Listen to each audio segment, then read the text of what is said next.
What's up, y'all? In this video, we're going to continue our series of solving trig equations. In this one, we're going to start playing with some squared values and some quadratics. Ooh, quadratics. Ugh. Let's get to it and see how this breaks down. All right, so we are going to solve some squared trig equations. And, anytime we've got squared values in here, we have to start thinking quadratics. So let's start by looking at, well, what does this thing mean?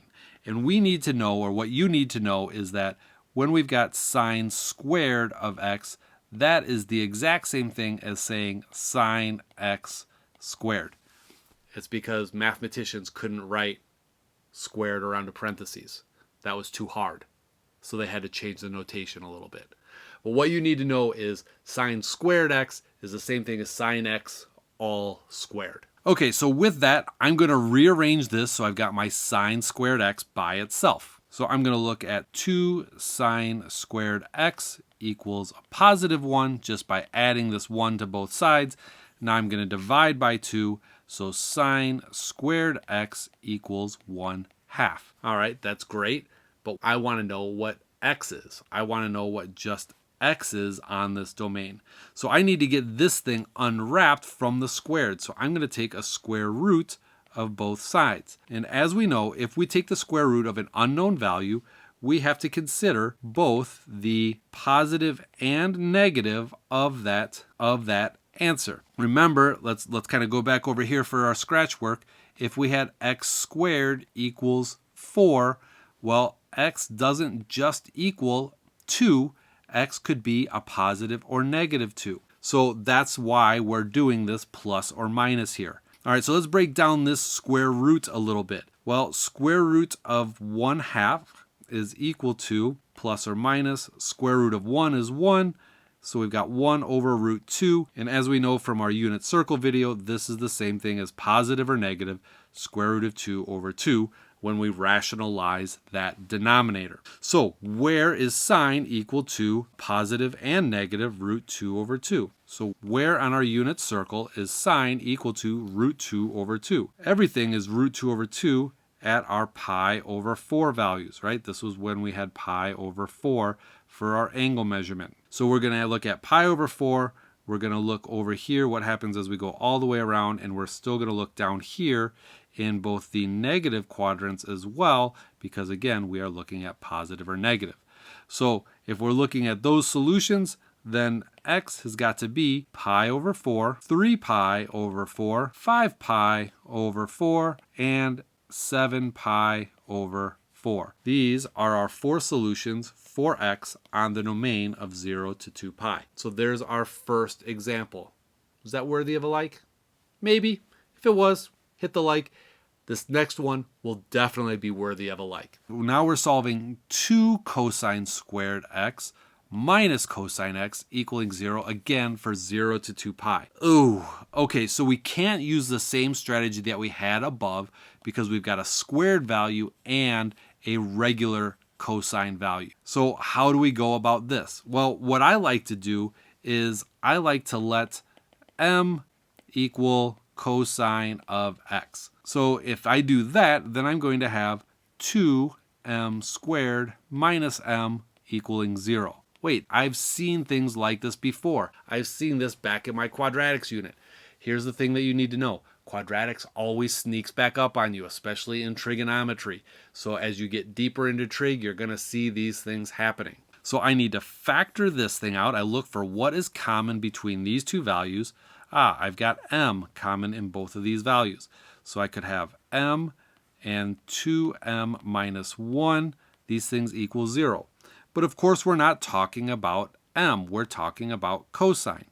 So I've got cosine x times 2 cosine x minus 1, and those two things equal 0. So that means either cosine x has to equal 0, because if this is 0 and then I multiply it by all this, that's 0, or this has to equal 0 by the same logic. So cosine x equals 0, and 2 cosine x minus 1 has to equal 0. All right, so unit circle time. Cosine x equals 0 on the y-axis. So here we've got two solutions that x is going to equal pi over 2 or 3 pi over 2. So this one over here, I changed that to pink. So we've got cosine x now equaling 1/2.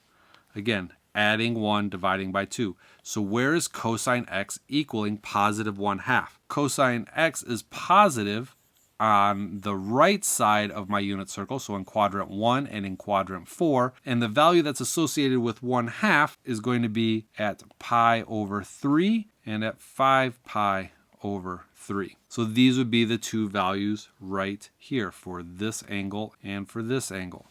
So x is going to equal pi over 3 and 5 pi over 3. So here are our 4 solutions for 0 to 2 pi.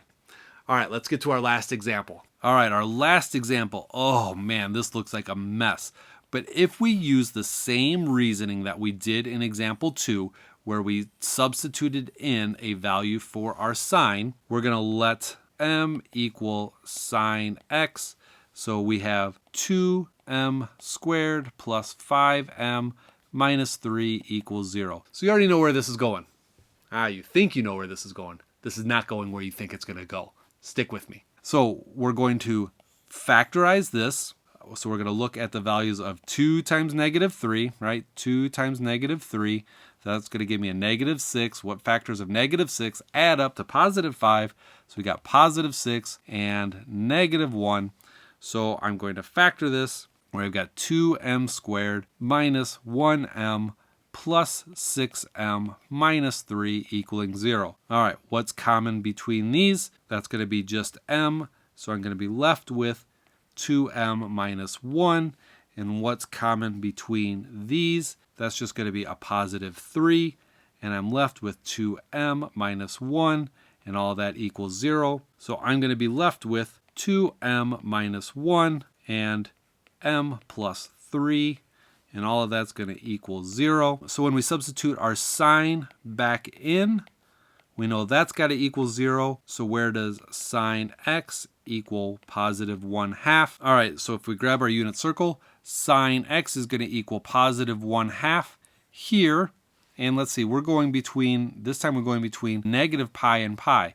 So here is at pi over 6 is where sine is going to equal positive 1/2. Oh wait, and as we go around, that's still going to be pi. So we're going to be looking at this value also, and that is going to be 5 pi over 6. So x is going to equal pi over 6 and 5 pi over 6. But wait, what happens if we go backwards? All right, so for 1/2, if we go backwards to negative pi, well, we don't hit a positive 1/2 for our sine x. So we're going to not include anything for this piece. Now, where does sine x equal 3? Well, wait. Sine only goes up to 1, right? So as we go around here, this only goes up to a value of 1 or down to negative 1. So this is actually not possible for a trig function. So our solutions are just going to be pi over 6 and 5 pi over 6. So you didn't see that coming. So that's got to be worthy of a like. Thanks. That's solving using quadratics or hidden quadratics, squared values in with our trig functions. The next section of solving trig is where we start using our identities, our trig identities. And we'll get to those in the next video. I'll see you there.